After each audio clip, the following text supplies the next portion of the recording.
कहीं रीछ पति सुन हनुमाना, काचुप साधी रहे हूँ बलवाना।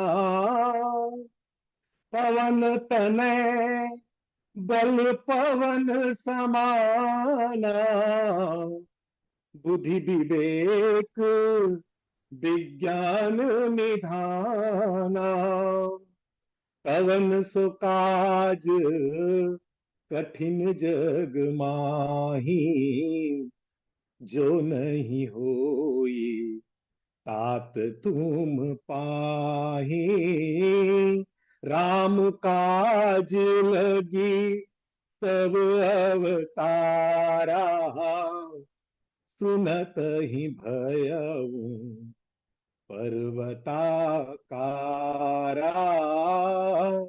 सुनत ही भयऊ पर्वताकारा।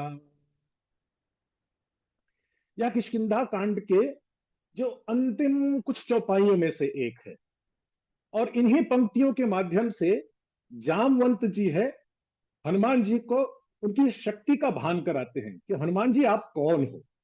और किष्किंधा कांड की जो शुरुआत है वह है सुग्रीव के भय से है। तो हनुमान जी हैं किष्किंधा कांड के शुरुआत में सुग्रीव के भय के साथ शामिल दिखते हैं, और किष्किंधा कांड की संपूर्ण यात्रा के दौरान हनुमान जी हैं इतने शक्तिशाली हो जाते हैं, इतने आत्मविश्वासी हो जाते हैं, उनके अंदर इतना आत्मबल जाग जाता है कि वह दुर्दांत आतंकवादी रावण से भी मुकाबला करने के लिए खड़े हो जाते हैं। तो यदि मुझसे कोई कहे कि किष्किंधा कांड की एक विशेषता बताइए, एक शिक्षा बताइए, तो जो व्यक्ति अपना आत्मबल खो चुका है, आत्मविश्वास खो चुका है, उसके अंदर आत्मबल जगाने वाला यह कांड है। विनीता जी, मैं आपके प्रति आभारी हूं, विशेषकर इस राम कुटुंब के प्रति आभारी हूं, जो मुझको यह बार बार आप अवसर देते हैं कि रामचरितमानस में डुबकी लगा करके कुछ मोती निकाल पाऊं मैं अपने कल्याण के लिए। आप लोग को कुछ लाभ मिल जाए तो वह प्रभु कृपा है। मैं आज जो समय मुझको मिला है इसमें किष्किंधा कांड की 3 विशेषताएं बताऊंगा, और मेरे पास कुछ 11 शिक्षाएं हैं जो हम अपने व्यक्तिगत जीवन में उसको उतार सकते हैं। तो मैं प्रयास करूंगा समय सीमा में उन सबको बताने का। तो पहली शिक्षा तो यही है कि यह आत्मबल और आत्मविश्वास जगाने वाला कांड है।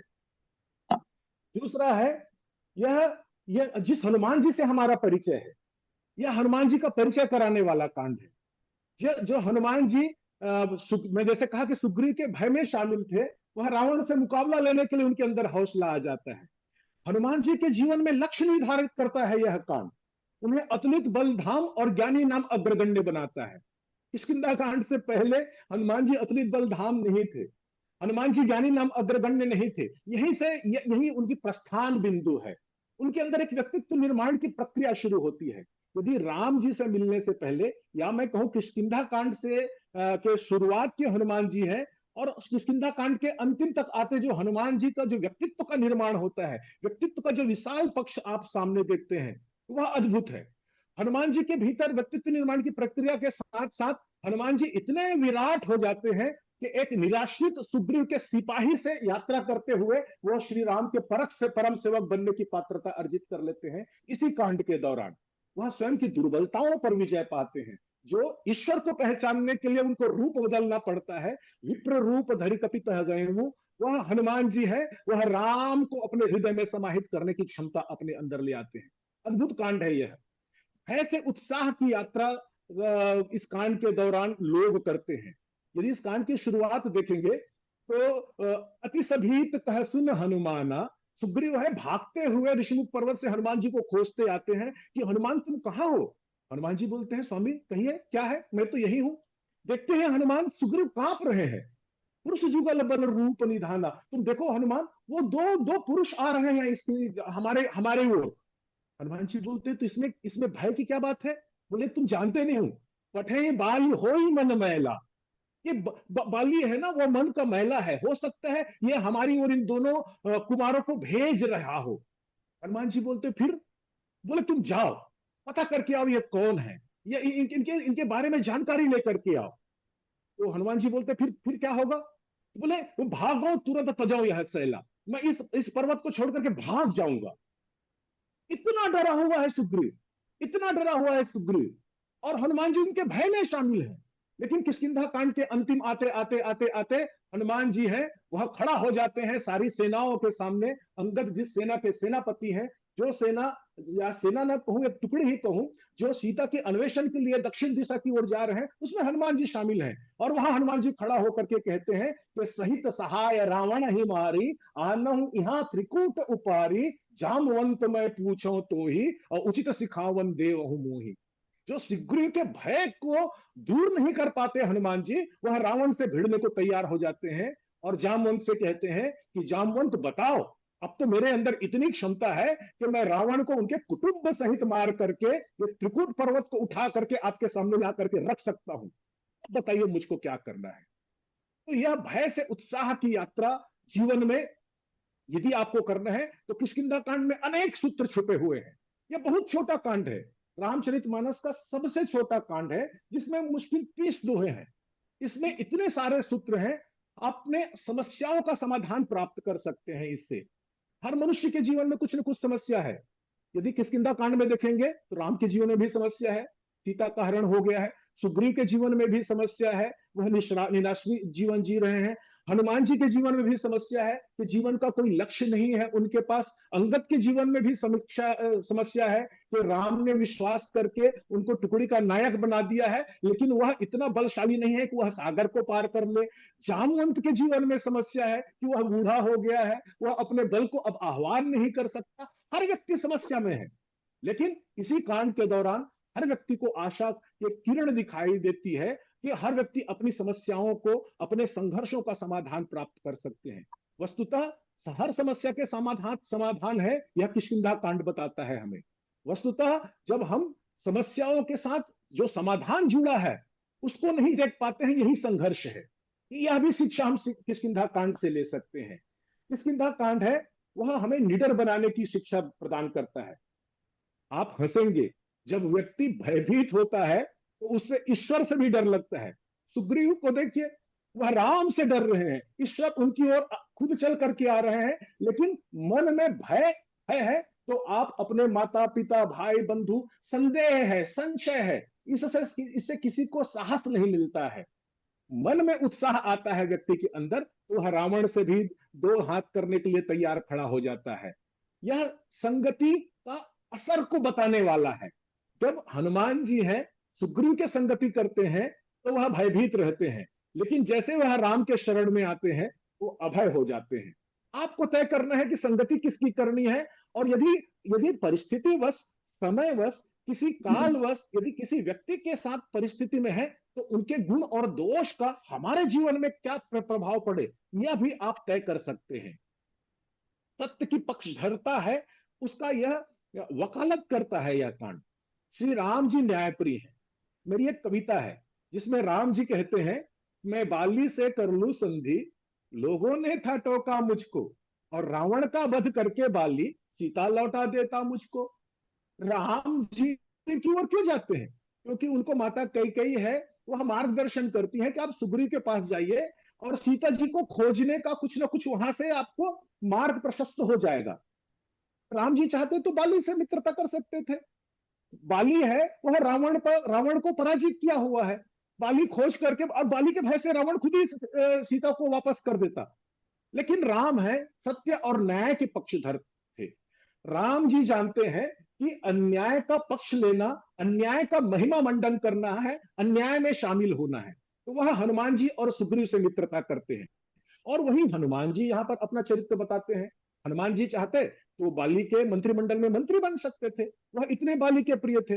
लेकिन न्याय प्रियता के कारण वह सुग्रीव के पक्ष में थे कि सुग्रीव के साथ न्याय था। तो यह कांड है बताता है कि जब न्याय और अन्याय, सत्य और असत्य है, यदि हमको पक्ष लेना पड़े तो हम किसके पक्ष में खड़े।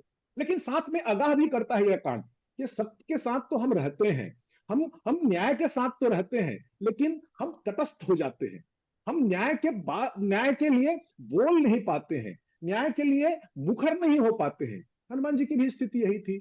जो हनुमान जी लंका में जाकर, जो शत्रु देश है जहां की भौगोलिक परिस्थिति से अनजान है, वहां जाकर के लंका में वो आग लगा देते हैं, अक्षय कुमार को मार देते हैं। वही हनुमान जी सुग्रीव के साथ रहते हुए कभी बाली और सुग्रीव के बीच में मित्रता कराने या संधि कराने का प्रयास भी नहीं करते।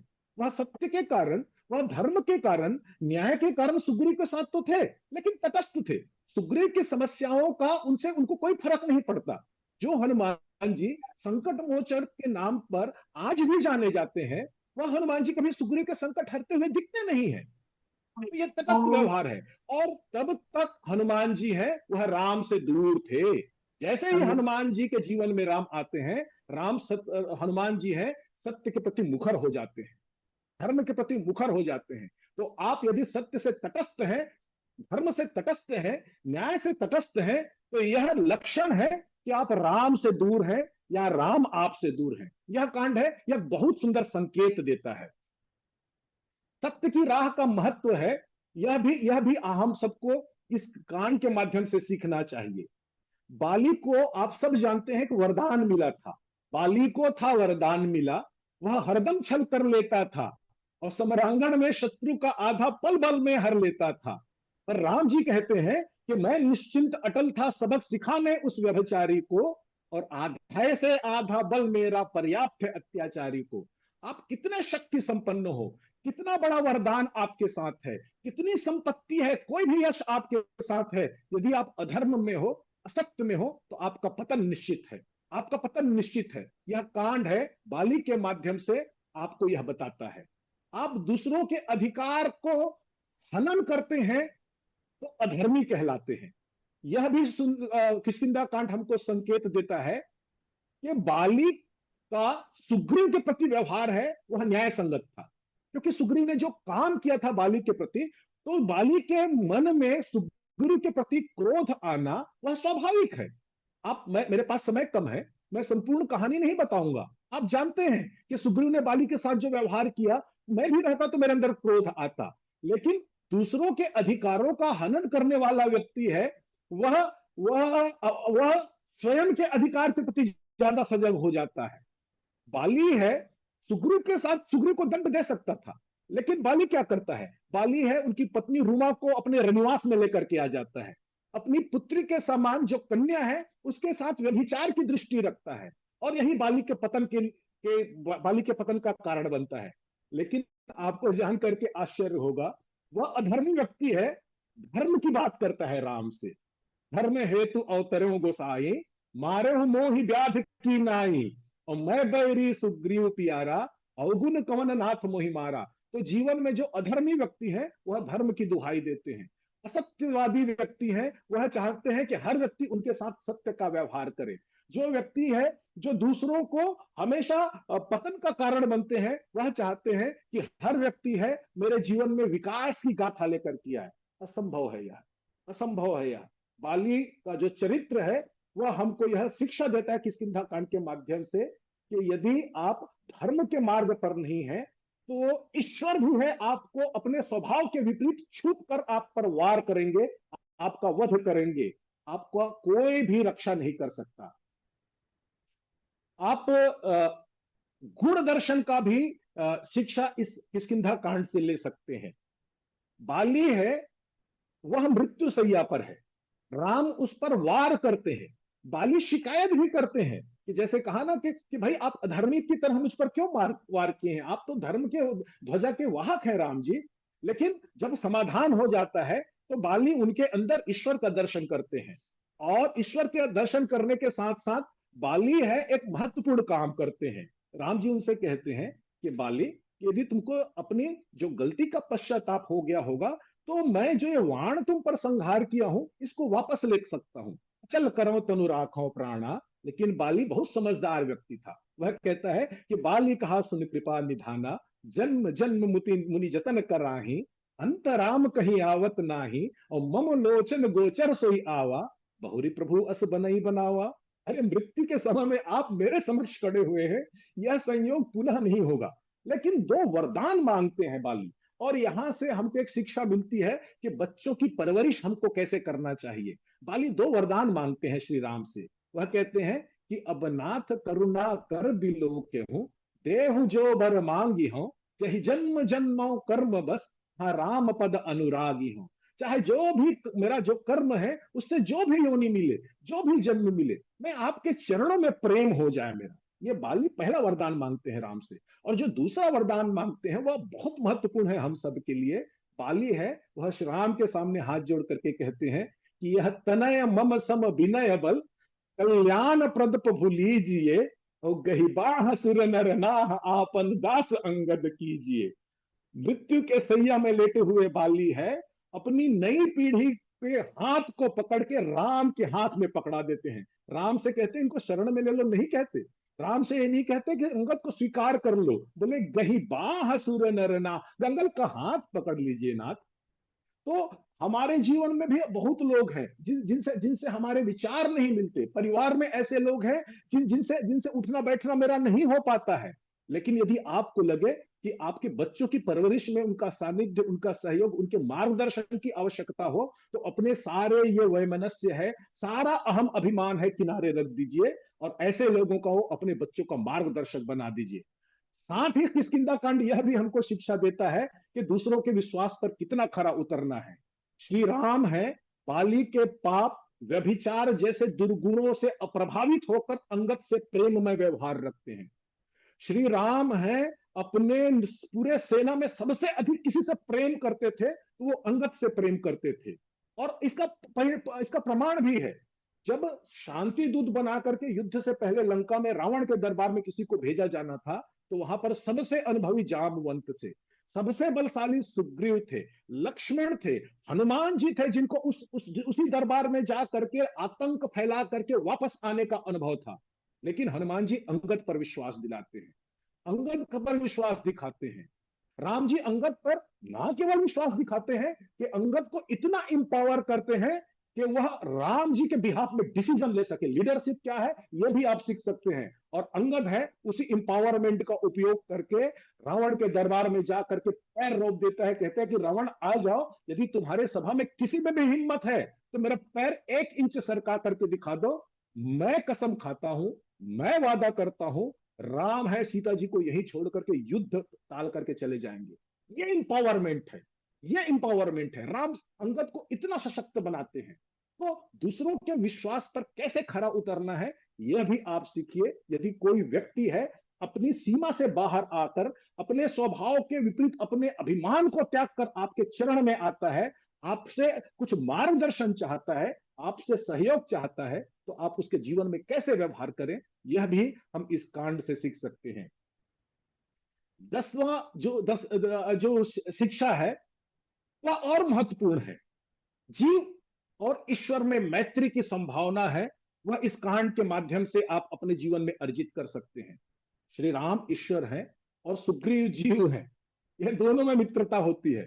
और आपको जान करके आश्चर्य होगा कि धर्म संगत, शास्त्र संगत और विधि पूर्वक श्री राम जी अपने जीवन में एकमात्र व्यक्ति से मित्रता करते हैं, अग्नि की साक्षी लेकर, वह सुग्रीव है। और सुग्रीव की पात्रता कोई श्रेष्ठ गुण वाले सुग्रीव नहीं है।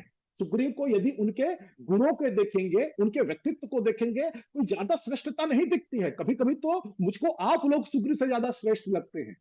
आपके जीवन में राम से मित्रता संभव है, यह विश्वास जगाता है किष्किंधा कांड। और सूत्र भी देता है। सूत्र क्या है? राम और सुग्रीव के मित्रता के माध्यम हनुमान जी बनते हैं। और हनुमान जी कौन है? हनुमान जी है ज्ञान, भक्ति और वैराग्य के प्रतीक है।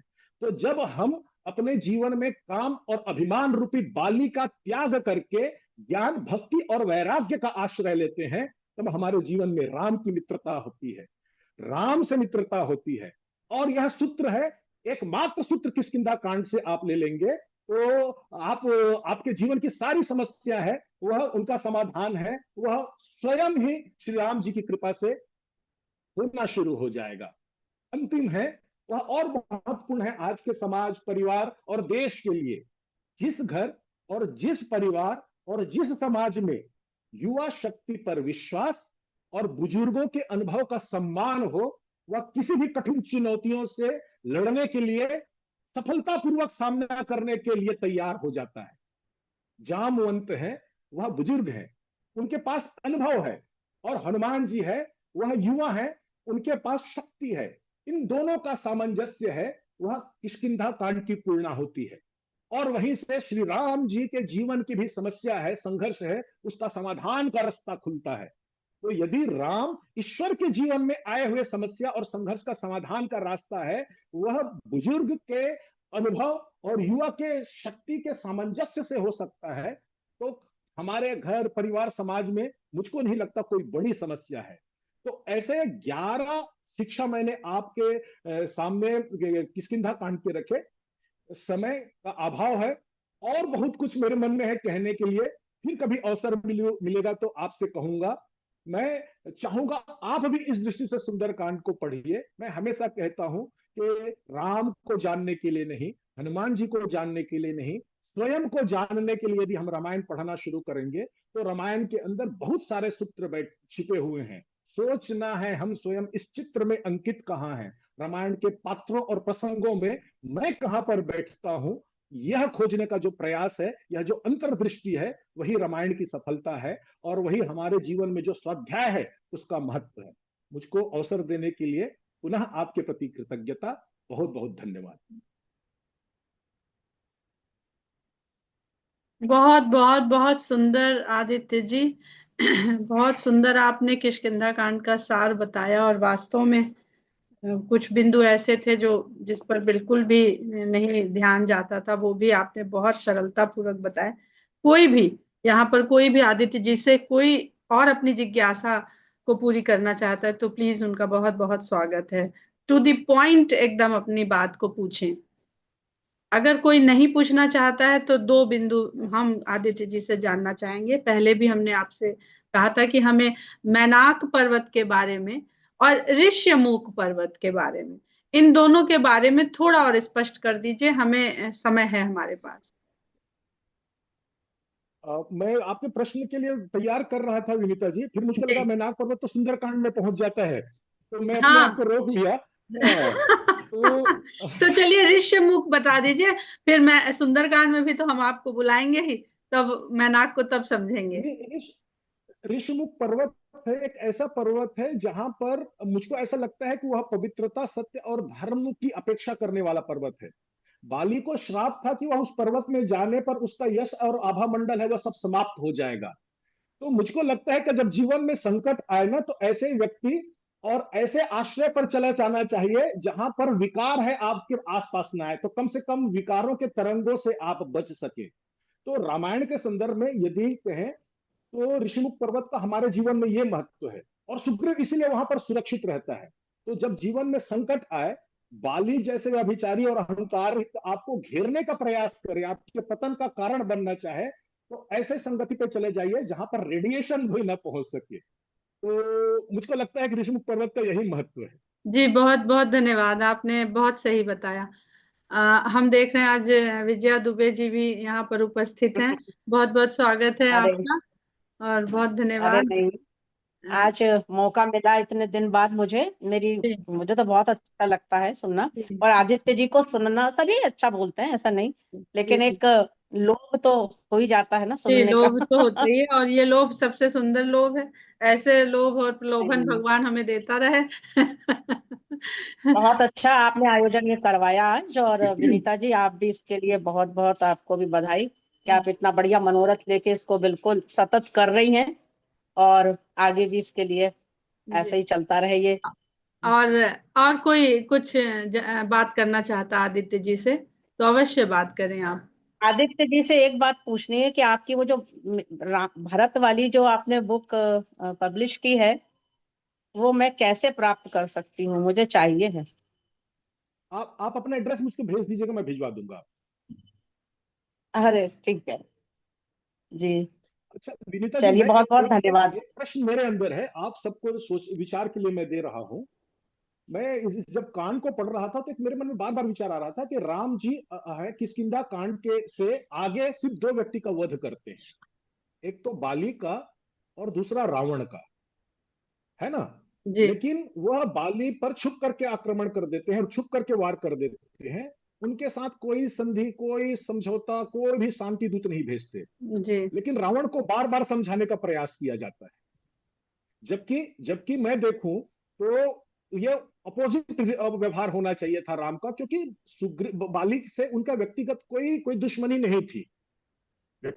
वो तो भाई सुग्रीव के कारण उनसे जाकर के भिड़ गए, जबकि रावण के साथ उनकी व्यक्तिगत दुश्मनी थी। उनकी पत्नी का हरण करके ले गया था रावण, तो वहां पर तो उनको कोई मौका नहीं दिया जाना चाहिए था। यह राम जी के व्यवहार पर मैं भी चिंतन कर रहा हूं। आप लोग को भी यदि कुछ में कुछ इसमें सूत्र मिले तो मुझको बताइएगा। मैं बार बार सोच रहा था कि क्या कारण हो सकता है। नहीं, इसमें एक बात मैं जो बोलना चाहूंगी कि बाली से भी व्यक्तिगत दुश्मनी थी। यदि आप इसको थोड़ा सा और इसका मंथन करें तो जब सीता का हरण हुआ था तो जिस मार्ग से रावण लेकर गया था वो किष्किंध्या के उधर से ही गया था, और वहां का राजा दैट टाइम बाली ही था। और जो राजा अपनी हद से निकलने वाले ऐसे व्यभिचारी को रोक नहीं सकता हो, सक्षम ना हो, हाँ, और एक किसी स्त्री का हरण करके ले जा रहा हो और वो कहीं ना कहीं सहायक बन रहा हो अपने शत्रु के लिए, तो इसीलिए राम ने केवल सुग्रीव की इस डिस्प्यूट के लिए इतना बड़ा डिसीजन नहीं लिया था। अगर इसका और दर परत खोलें तो इसके मूल में हमको ये पता चलता है कि बाली को मारने का आशय इतना छोटा ना, राम के लिए तो बहुत छोटा ही साबित हो रहा है, हमें भी सुन के लगता है, लेकिन इसके मूल में जब सीता का हरण हुआ, शत्रु को मारने से पहले शत्रु को जो सहायता दे रहा है उसका वध पहले जरूरी है, राम ने ये माना। और यही वो कारण है कि राम ने ये साबित किया कि मेरी केवल ऐसा नहीं था कि इतने पेड़ों के किनारे खड़े हो और मैं ऐसा तीर मारूंगा और फिर वो लगेगा। ये तो एक लौकिक जगत के सुनाने के लिए हो सकता है, लेकिन इन शॉर्ट हम कह सकते हैं कि कहीं ना कहीं राम के अंदर बाली का वो भाव, जहां वो अपने उस मेन शत्रु को सहायता दे रहा था, उसको भी एक तरीके से काउंटर करना था। बहुत सुंदर। हाँ, विजया जी बहुत काफी आपने भी जो दृष्टिकोण बताए मुझे भी यही लगता है। और शबरी से जो सलाह लेने का था वो वहां का जो आसपास का जो प्रजा हम कहें वही बता सकती है कि किस से आपको मदद लेनी चाहिए। बाली से मदद लेने का मतलब था कि रावण जैसे आचरण को पुष्ट करना। और जैसे दीदी विजया जी ने इसकी बताया उन्होंने समुद्र को भी इसी बात के लिए क्रोध किया, पर समुद्र सरेंडर बिल्कुल कर गए। इसलिए छविनाथ जी कुछ कहना चाह रहे थे। सबसे पहले चलिए आदरणीय देखो डॉक्टर पहुंच गए। आदित्य शुक्ला जी को प्रणाम करता हूँ। बहुत अच्छा वक्तव्य के लिए काफी कुछ जानकारी मिली। मेरी एक छोटी सी जिज्ञासा है। जैसे आपने बताया कि बाली को उन्होंने मारा क्योंकि बाली का जो चार था वो असत्य और अज्ञान और किसी तरफ था, जबकि सुग्रीव भक्ति की ओर में थे, उनको सत्य की ओर मानते थे। मेरा एक जिज्ञासा ये थी कि भगवान क्या नरलीला कर रहे थे, इसलिए रावण को सीधे नहीं मारा, बाली को मारा फिर रावण को मारा? रावण को तो पहले भी मार सकते थे। आपने कहा कि अगर बाली से मित्रता करते तो बाली इतना बलशाली था कि रावण को मार करके सीता जी को वापस ला लेता। लेकिन मेरी जिज्ञासा ये है कि बाली की सहायता न लेके सीधे राम जी रावण का वध करके भी सीता जी को ला सकते थे। किसी की विनीता सहायता की क्या विनीता जरूरत पड़ी? विनीता जी आप बोलिए। तो खाली ये मान लो कि नरलीला है इसलिए उन्होंने सहायता ली और वध नहीं किया, आज तो या समय नहीं बचा है बहुत, फिर भी बाली को छुपकर क्यों मारा वो वहां पर किंकर जी इसकी व्याख्या बहुत सुंदर करते हैं कि मानस में बहुत जगह वृक्षों का सहारा लिया है गोस्वामी जी ने प्रतीक के रूप में। और कामदेव ने जब शंकर भगवान के ऊपर बाण चलाया है तो आम के वृक्ष के पत्तों के पीछे छुपकर चलाया है। और जब कामदेव को भस्म किया है शंकर भगवान ने तो केवल काम भस्म हुआ है, न वृक्ष भस्म हुआ है, न पत्ते भस्म हुए हैं, न फल भस्म हुआ है। तो मतलब वृक्ष, पत्ते और फल यानी फल का रस ये बना रहना चाहिए जीवन में, केवल काम को भस्म हो जाना चाहिए। और जब भगवान ने वृक्ष के पीछे छुप कर मारा है तो वो कर्मों का फल है। किसी भी व्यक्ति को भगवान नहीं मारते हैं, उसके कर्मों का फल ही उसका वध करता है। जैसे रावण को रावण के अहंकार ने मारा है। अभी हम लोग बात कर रहे थे राजनीति की बात हो जाएगी, पर निकला यही कि किसी का कोई सर्वनाश नहीं करता है, व्यक्ति का सर्वनाश उसका अहंकार करता है। तो बाली के कर्मों के ने उसे मारा है। कर्म दिखते नहीं है, आदमी को कर्म अपने पता ही नहीं चलते कि अच्छा हम भी खराब काम कर रहे थे। वो हमेशा भगवान को कोसता रहे, हमने ऐसा तो कुछ नहीं किया था, हमारे साथ क्यों ऐसा किया। और रावण की इच्छाएं अनंत थी, जो बाण के बाद बाण, बाण के बाद बाण, राम। और इच्छाएं आपके सम्मुख होती हैं, कर्म पीछे होते हैं। इच्छा आपको चाहिए, सीता मुझे चाहिए, तो ये सम्मुख का है, और कर्म जो आप कर आए पीछे, वो पीछे होते हैं। तो इसलिए भगवान राम को बाली को पीछे से वध होता हुआ दिखता है, और रावण को सम्मुख, क्योंकि अभी उसकी इच्छाएं समाप्त नहीं हुई है, जो थोड़ा बहुत हमें समझ में आया है। जी, मेरी जिज्ञासा ये थी कि जैसे आदरणीय डॉक्टर आदित्य शुक्ला जी ने बताया कि उन्होंने बाली से मित्रता नहीं की, सुग्रीव से मित्रता की। मेरा जिज्ञासा ये था कि मित्रता करने की आवश्यकता क्या थी, रावण को सीधा वध कर सकते थे राम जी। क्योंकि सीता को नहीं छुड़ाना था, किष्किंधा की पीड़िताओं को भी बाली से मुक्त कराना था। खाली यस। सीता को तो हनुमान जी से सीता ने कहा है कि मैं तो स्वयं भी आ सकती हूँ, तुम्हारे साथ भी चल सकती हूँ, पर मैं यहाँ देख रही हूँ कि यहाँ की, अगर आप वाल्मीकि रामायण पढ़ते हैं तो अनगिनत कन्याओं और रानियों का अपहरण रावण करता था, और खुद भोगने के बाद फिकवा देता था नगर में कि अब तुम लोग भोगो। जी, वाल्मीकि रामायण में है उल्लेख इसका। जी, तो वो सीता को अपनी मुक्ति थोड़ी चाहिए, सीता को कौन मुक्ति दिलाएगा? सीता को उन आम नारियों की, महिलाओं की, जो वन में पूरा वनवास, राम ने राक्षसों का, निशाचरों का वध किया, तो सीता ने पीड़िताओं, शोषिताओं, कन्याओं, अबलाओं, नारियों, स्त्रियों, उनको जागरूक भी किया है, उनके अधिकार भी बताए हैं, और उनको निशाचरों से मुक्ति राम दे रहे हैं। तो सीता उनके भीतर की शक्ति को जगा रही हैं, इसलिए सीता महान है। जी जी। अपने की रक्षा तो हर कोई कर लेता है, जी, भगवान। राम। जी, बहुत विस्तृत है, बहुत थोड़े सुंदर, से बहुत समय सुंदर, में इसकी चर्चा संभव बहुत नहीं सुंदर। होती है। जी जी जी, एक बार हाँ। किसी ने ये कहा था कि दीन दयाल बिरद संभारी, और दो चौपाइयों से उन्होंने ये बोला था कि जब उनका ध्यान राम पर है तो फिर संकट भारी क्यों है, क्योंकि राम का नाम तो हर संकट को काटने वाला है। तो वो संकट उनके लिए है जिनके कभी राम का ध्यान नहीं आता, नाम का ध्यान नहीं आता, उनके संकट भी टालना चाहती हैं सीता माता। अपने दुख से दुखी तो हर आम आदमी हो लेता है, दूसरों के दुख को संकट कौन समझ रहा है? वो है राम और सीता। चलिए, हम लोग आज यहाँ पर विराम लेते हैं। बहुत सुंदर। और आदित्य जी को फिर से एक बार सादर प्रणाम, स्नेह, आशीर्वाद और बहुत बहुत आभार। जय सिया राम।